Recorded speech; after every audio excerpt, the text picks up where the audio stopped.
15th, 2020 Local Agency Formation Commission meeting at 2:30. We are meeting via teleconference pursuant to the shelter-in-place order issued by the San Mateo County Health Officer, the Governor's Office, and the CDC's social distancing guidelines, which discourage large public gatherings. The board chambers LAFCo uses for meetings is currently not open to the public for meetings. We are meeting via Zoom. At this point, the clerk will explain how both written comments and spoken public comments can be made by attendees of the meeting.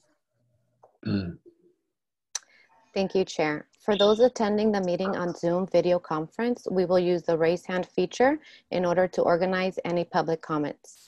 During the general public comment period and for each agenda item on the regular agenda, we will ask those members of the public who wish to comment to click the raise hand feature to be called on that item. For those joining by phone, please press *9 to use this feature. Please note that members of the public must wait for my prompt in connection with each agenda item before using the raise hand function. For example, you cannot raise your hand at the beginning of the meeting for an agenda item that is later in the meeting. If any written comments were submitted, they will be read by me during each agenda item. Thank you. Okay, thank you very much. So we'll move on to item number 1, which is roll call. Roll call, please. Commissioner Draper? Here. Commissioner Garbarino? Commissioner Horsley? Here. Commissioner Lohman? Here. Commissioner O'Neill? Here. Vice Chair Slocum? Here. Chair Cosgrove? Here. And also present is Executive Officer Martha Poyatos, Management Analyst Rob Bartoli, Legal Counsel Rebecca Archer, Commission Clerk Angela Montes. We have support also from Janice Lujan, and present is also alternate member Katie Martin and James O'Neill. Thank you. All right, thank you very much. So let's move on to item number 2, which is the approval of the June 17th, 2020 action minutes. Are there any questions, comments, or concerns from the commission? Nope. Make a motion to approve. Second. Okay, I believe that was Commissioner Horsley with the motion and Commissioner O'Neill with the second? Yep. Okay. We have a motion by Commissioner Horsley and a second by Commissioner O'Neill. And may I please have a roll call vote for the action minutes? Commissioner Draper? Yes. Commissioner Horsley? Yes. Commissioner Lohman? Yes. Commissioner O'Neill? Yes. Vice Chair Slocum? Yes. Chair Cosgrove? Yes, and that item passes unanimously. So let's move on to item number 3, which is public comments for items not on the agenda. Our clerk will read any written comments and allow the public to speak. Do you have any public comments? Thank you, Chair. We are now going to take public comments for item number 3, and we did not receive any written comments. And I will pass to Janice Lujan for any spoken comments.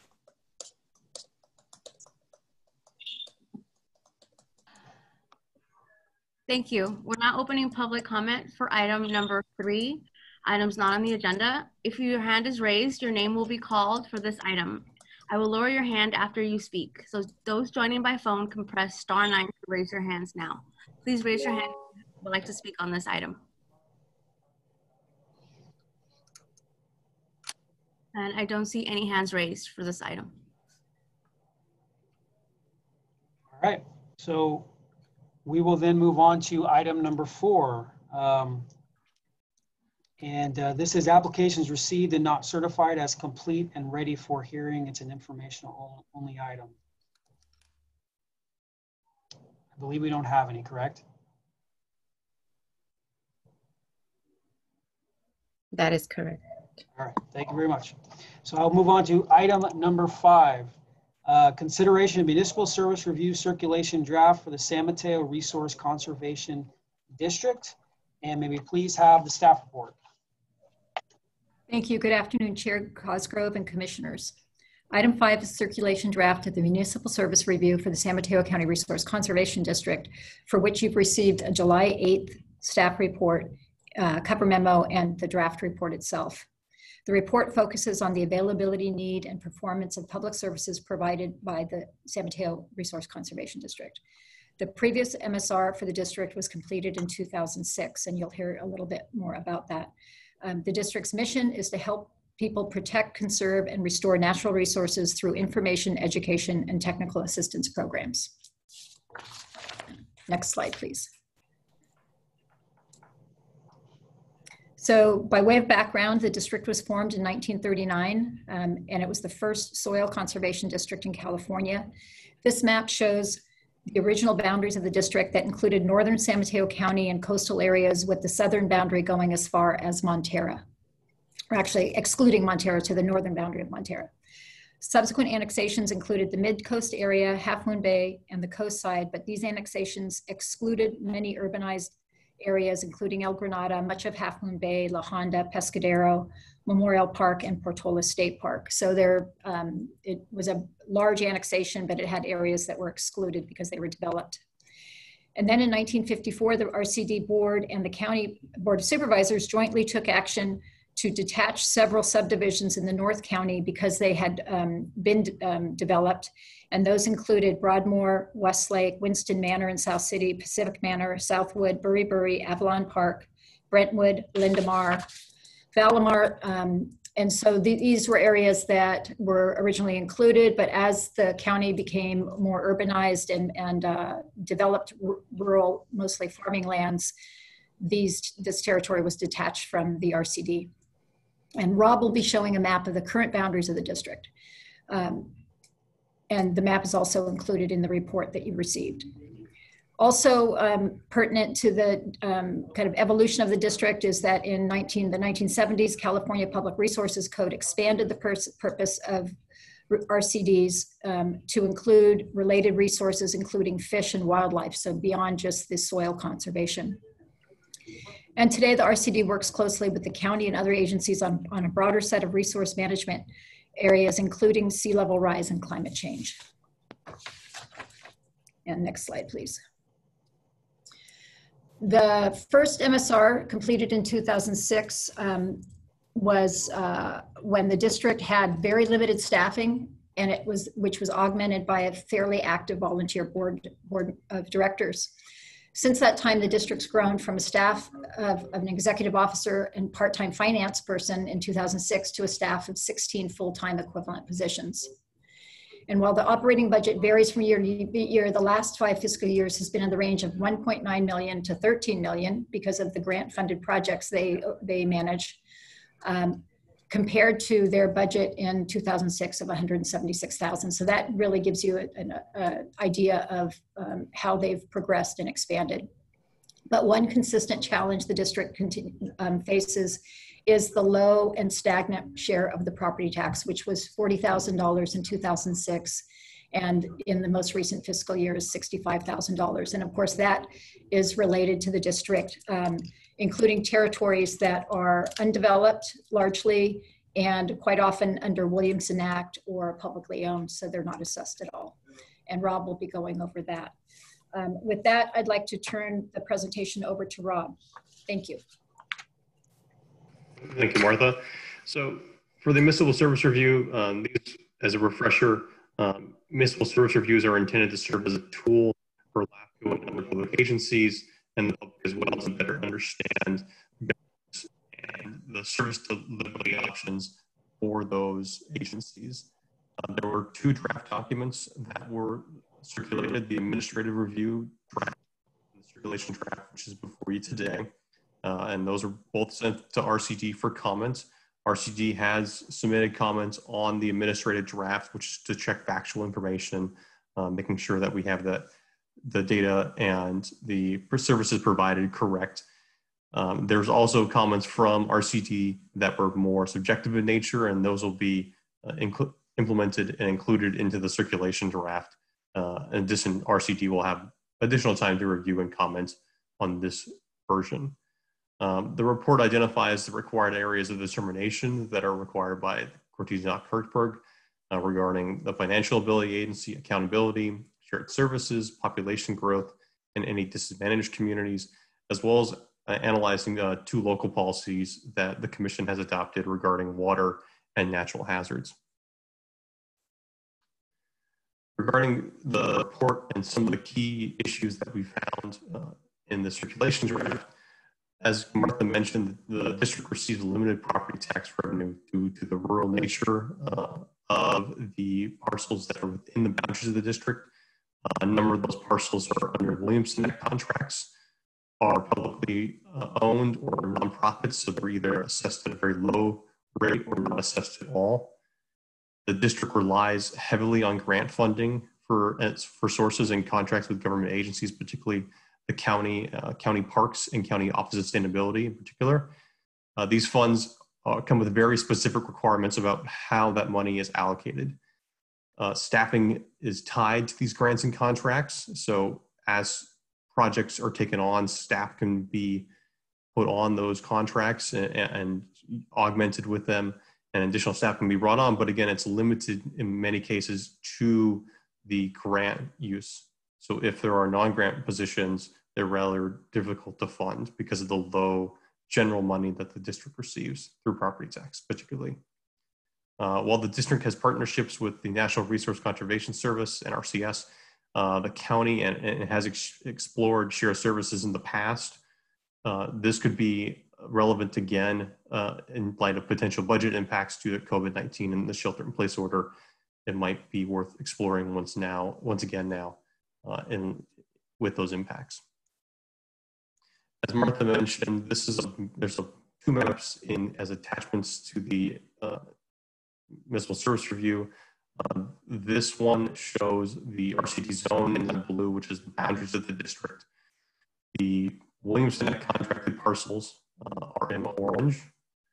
Then there are either mid-pen or publicly owned, mid-pen is open regional space, or mid-pen are publicly owned parcels in kind of the tan and red.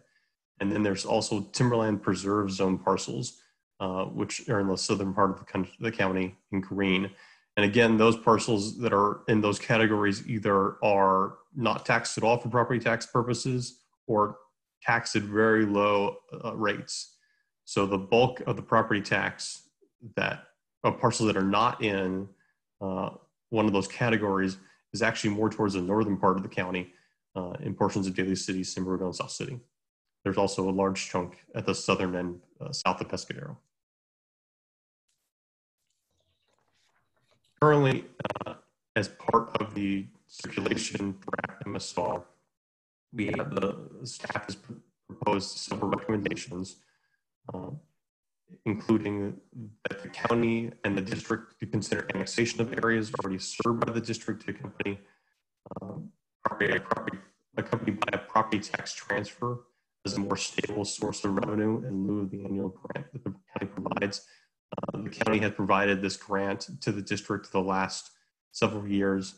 This year and in 2020 and 2021 budgets, the amount was approximately $200,000. That could be something that is augmented by and replaced by property tax that allows for a more stable source of revenue in case that grant funding from the county would go away. The district should also consider utilizing footnotes or a narrative in the budget. That would be increased transparency for the agencies and for the public. The staff from the district has noted that there are budget documents that have footnotes or narratives, but they're currently not on the website. So hopefully that will be addressed. The district may also want to consider additional revenue sources for those ongoing administrative costs. Again, if there are costs that are not grant refundable or can be charged to grants, the district has very limited revenue in other areas. Other recommendations include creating a long-range work plan that the district currently is working on now, posting audio and video of the minutes of meeting minutes on the websites, and the RCD board review of contracts and additional financial policies. So RCD's comments and next steps. The district provided comments to LAFCo on the July 7th administrative draft. Corrections and comments, actual information from RCD has been incorporated into the circulation draft. Further comments from the district and interested parties and be included in the MSR as appropriate in the final documents. And copies of the circulation draft have been sent to interested parties, agencies, and organizations using both LAFCo's email lists and RCD's list as well. And so LAFCo is requesting comments by on the draft by August 21st. And the document itself is also on our website with all the attachments. And we'd be happy to answer any questions. All right, thank you very much, Rob. We will now open for public comment for this item. And Ms. Montez, do we have any public comments for this item number 5? Thank you, Chair. So we did not receive any written comments for item number 5, and I will pass to Janet Lujan for any spoken comments. Thank you. We're now opening up the public comment for item number 5. If your hand is raised, your name will be called for this item. I will lower your hand after you speak. Those joining by telephone can press *9 to raise your hand. I do see there's actually 2 hands raised for panelists. So it's not members of the public. I have 2 hands raised from Commissioner Draper and Commissioner Horsley. There's Yes, no. I see that, and so what I'm going to do, like I've been doing, so we have order during these fun times of Zoom meetings. I'm going to go through each commissioner alphabetically for their questions. So just so everybody knows. So yes, please go on, Janet. So there are no hands raised for this item. All right, thank you very much. So now I move on to the commissioners, and like I said, we'll be going through alphabetically. So Commissioner Draper, do you have any questions, comments, or concerns? I do. This is on page 10 of the report and has to do with the San Mateo County Fire Safety Council. Does the RCD receive any funding to be the coordinator for the fire council that's separate from their property tax? I'm really curious as how, I think it's good, but how they became the coordinator for the fire council and how do they get their funding for that? That's my first question. And then my second question is, they got a $5 million grant in 2020. And who are the other organizations that are part of that? And what's the plan to implement that, and any reporting requirements that they might have? So those are my 2 questions about that. And that's the end of my questions. Okay. Martha, are you able to, you or Rob, are you able to answer those questions now? I think Rob will be able to add. One of the things that we did find in reviewing the district's budget documents is that there could be more detail to be able to look at that budget and know what the revenue sources are. And so we're going to have to look, and Rob may know the answer, but otherwise we'll have to research whether or not they get funding for the fire safe coordination. And then they do have a work program, and what we're trying to do is tie their budget line items to the work program. And that's something that's not done so far in any document that we've seen. Rob, do you have anything to add? Yeah, just to add to that, Martha's correct in kind of saying the way the budget document for the district is structured is that it's very high level. And so they have general categories, and they might have wildfire or fire prevention categories and an X amount of dollars to it per year. But because there's not a narrative at this time or footnotes, it's difficult to discern what exactly makes up those categories. And that's something that we've been asking some additional information from the district, and that will hopefully be able to include in the circulation draft. Okay. Or in the final draft. Not all RCDs have fire safety and fire management and fuel load reduction and I forget, defensible space as part of their mission. So this looks unique. I'm okay with it, but I'd like more information about how it's funded and the funding sources and reporting. That's it. Thank you. Okay, thank you, Commissioner Draper. We will now move on to any questions, comments, or concerns. Commissioner Horsley.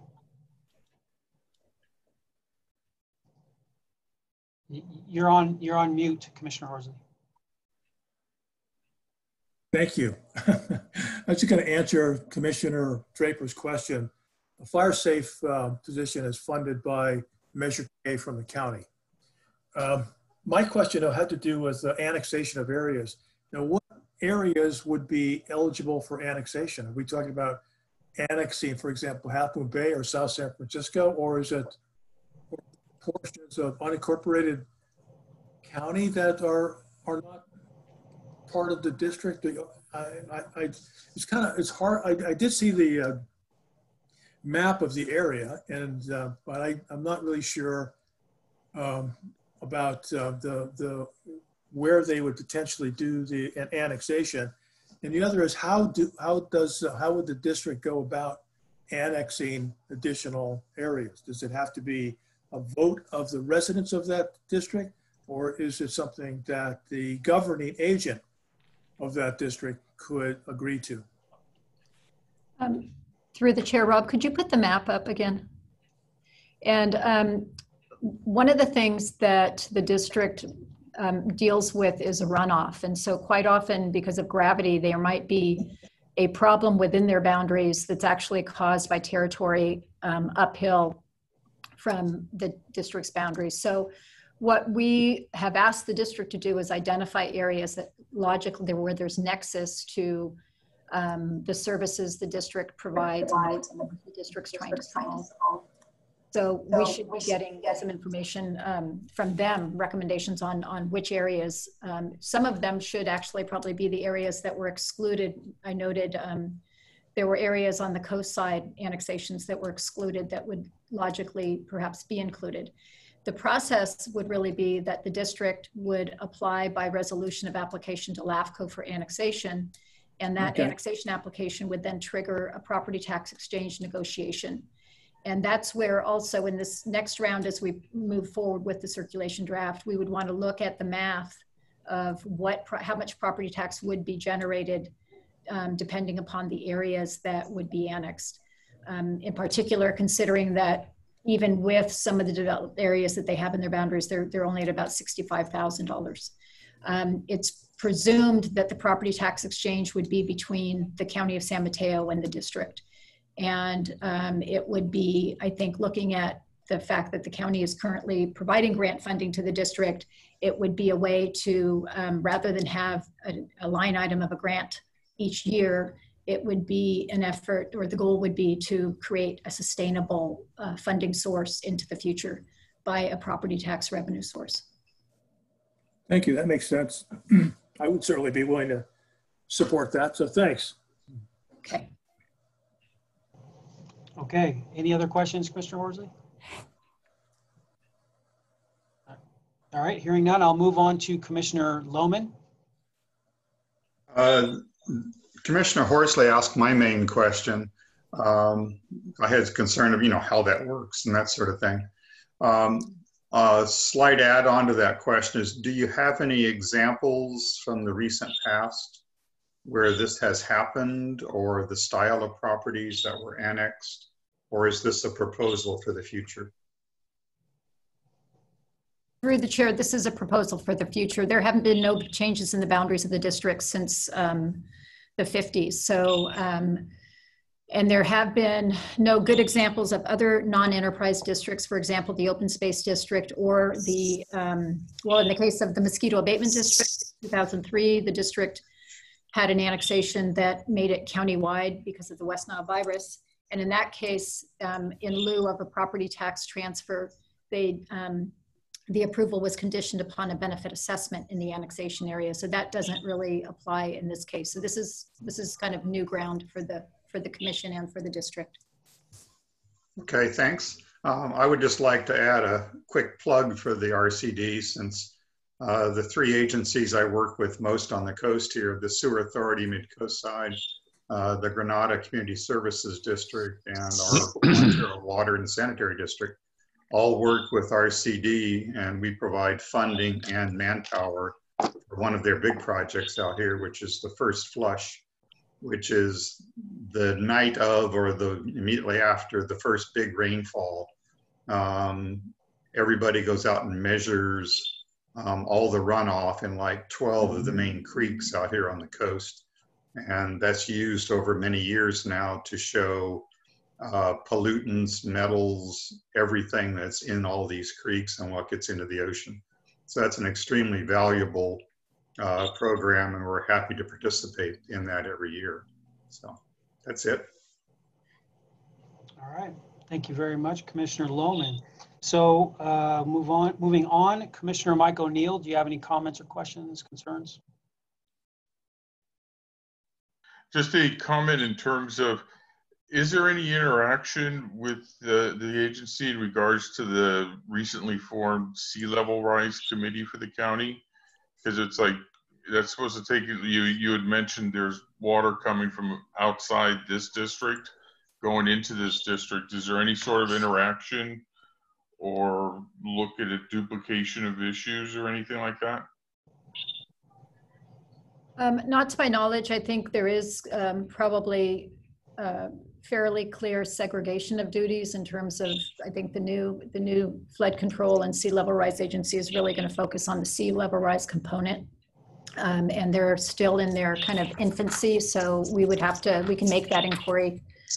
But to my knowledge at this point, there is not. Okay, thank you. I'm done. All right, thank you very much. Vice Chair Slocum, do you have any comments or questions, concerns? Nothing at this time. Thank you, Mr. Chair. You got it. And I don't have any. So now we will move on to entertaining a motion. We've had time for public comment. That we had none, and the public comment was closed. And so now I would entertain a motion.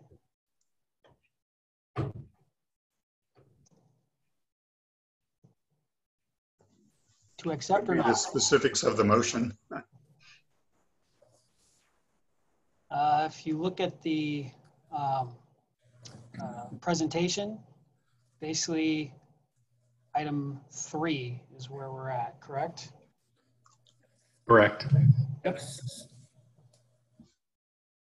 I would move that we direct the executive director to schedule the final municipal service review for the San Mateo RCD for a public hearing at the September 16th, 2020 commission meeting, and circulate it with all necessary amendments to the county, cities, and independent special districts. Do we have a second? I'll second the motion. All right, thank you very much. So we have a motion by Commissioner Lohman and a second by Commissioner Horsley. And we will now proceed with the roll call vote, please. Commissioner Draper?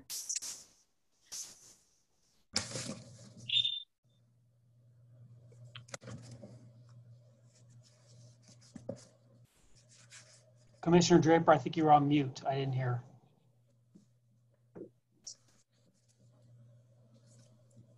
Yes, except. Commissioner Horsley? Yes. Commissioner Lohman? Yes. Commissioner O'Neill? Yes. Vice Chair Slocum? Yes. Chair Cosgrove? Yes. And so the item passes unanimously. Thank you all very much. We'll now move on to item number 6, which is the Legislative and Policy Committee, and item 6A, the Legislative Report. Staff report, please. Chair Cosgrove. LAFCo is currently tracking 13 bills in its daily tracker, 5 of which are holdovers from previous legislative sessions, and none of which are really moving forward this year that have any kind of impact on LAFCo.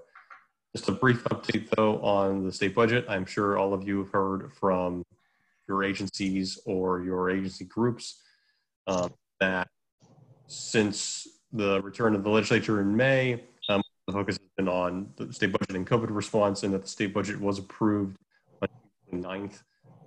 The state budget has a series of budget cuts that are essentially triggers if the state doesn't receive additionally $14 billion in federal funds by September 1st.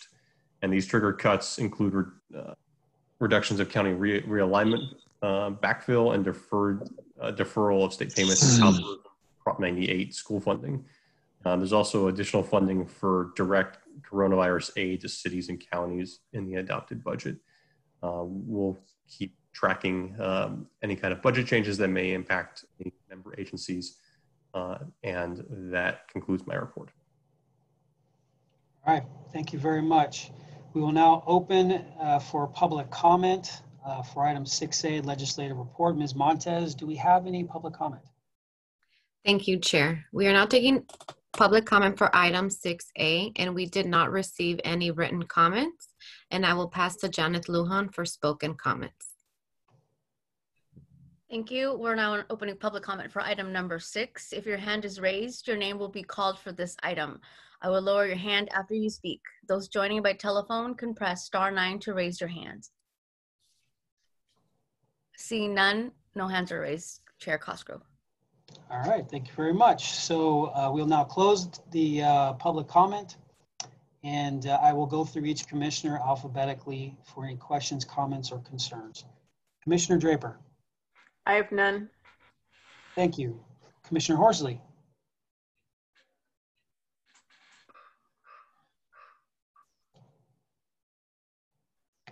I'm sorry, muted again. I just have a question on SB 1280, and it indicates that you're right if it says that this bill, if enacted, could have a negative effect on water systems in San Mateo County, including County Service Area 11, Pescadero. I also would be something that Rick Lohman would be concerned about as well. Could you know what's the negative, potential negative effect on CSA 11? Yes, through the chair, the proposal that you would have consolidations of weak water systems with larger water systems could have the effect of the larger water system ending up having to subsidize. So those ratepayers would be subsidizing another community's system. So there's this notion that consolidation can be the solution to either revenue or water capacity problems, when in fact it's either new water or new revenue that is the solution to those problems. And the sponsor for this bill has stated that he's not moving this forward this year. And we've seen similar bills. We've seen similar bills like this in the last couple of cycles, and they haven't moved forward. Okay, thank you. Okay, Commissioner Lohman? No additional comments. Thank you. Commissioner Mike O'Neill? Nope, no comments. Vice Chair Slocum? Nothing at this time, thank you. Okay, thank you. And I do not have any either. So we will now move on to item number 7, which is LAFCo nominations for 2020-2021, LAFCo Board of Directors. Staff report, please. Yes, thank you. You have a July 8th staff report that explains that the LAFCo Board of Directors is going to be having 2 vacancies and is accepting nominations for a county member and a special district member for the coastal region. And the nominations need to be made by the commission if one of the commissioners would like to be nominated and run for that body. If that is the case, I'd be happy to answer questions for any of the commissioners offline about what that entails. It's currently in the post-COVID world, it would involve quarterly meetings online, or virtual meetings. And then once we are out of the clear, it would be for quarterly meetings that are held in the north and south regions of the county, of the state of California. And then If there is the desire for a board, one of the commissioners to run and they're elected, we would need to amend the budget to fund that participation in terms of the travel that would be involved.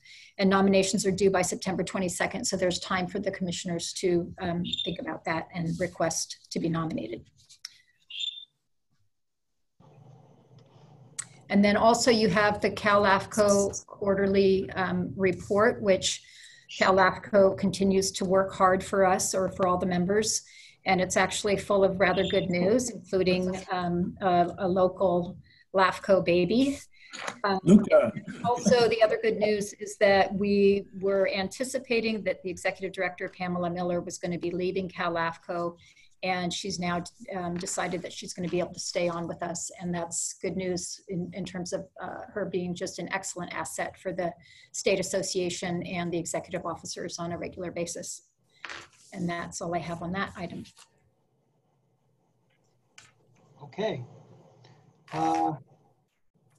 Ms. Montez, do we have any public comments on the LAFCo quarterly newsletter or the LAFCo nominations? I'm sure there's members of the public that are just looking to nominate us for this LAFCo board. Thank you, Chair. We did not receive any written comments for this item. And I will pass to Janet Lujan for any spoken comments. We are now opening a public comment for item number 7, A and B. If your hand is raised, your name will be called for this item. I will lower your hand after you speak. Those joining by telephone can press *9 to raise your hands or unraise your hand. Chair Cosgrove, there are no hands raised for this item. All right, thank you very much. Okay, with that, I will move on to each of the commissioners. Commissioner Draper, comments or questions on this item? I have no additional comments, thanks. All right. Commissioner Horsley? Okay, I think that was none. No comments. Thank you. Commissioner Lohman? I just have a question. Have we, from San Mateo, ever had somebody on the LAFCo board? Yes, several years ago we had a city member serve. Oh, okay, great. That's it. All right. Commissioner Mike O'Neill? Actually, my question was on the same thing. Is do we need to take any action if one of our county or special district members want to go for the board? Do we need to authorize it today, or is it just, you know, they can just do it? It would require commission action, but there's time since the deadline isn't until September. So it's action that could be taken in either August or September if one of the commissioners requests to run. Okay, thank you. All right. Vice Chair Slocum? No comment. Thank you. All right, thank you. I don't either. So we'll move on to item number 8, which is commissioner and staff reports. Are there any reports from the commissioners? I will again go through the commissioners alphabetically. Commissioner Draper? Nope, no report. Commissioner Horsley? No report. Commissioner Lohman? No report. Commissioner O'Neill? No report. Vice Chair Slocum? No report. Thank you. All right, and I don't either. Are there any reports from staff? Yes, thank you. I wanted to bring to the commission's attention, and I'll actually forward the flyer, but because the annual conference for LAFCO has been canceled, we are going to be the association is going to be working on a series of webinars on topics that would have been included in the conference. And the format for that is still being worked out. But in the meantime, we are, there's going to be 3 sessions of LAFCO 101 webinar series that will be free to any of the LAFCO members. The first that will take place on August 6th is navigating the basics of LAFCO for LAFCO staff. The second is the magical world of LAFCO clerking. Look at processes and supporting your commissioners from a clerk and analyst perspective. That's going to be on August 13th. And then the third will be August 21st, and it's going to be being a LAFCO commissioner, what does it really mean? So it's kind of a LAFCO 101 for commissioners. And these Sessions are free, but you will need to register. So I'll send the flyer out and I'll be ready to answer any questions or assist you with registration. And that's all I have. Thanks. All right, thank you very much. Well, with that, I will magically close our meeting. We'll adjourn it at 3:10 p.m. Thank you, everybody. Thank you, everybody. Everybody. Bye. Bye. Thank you.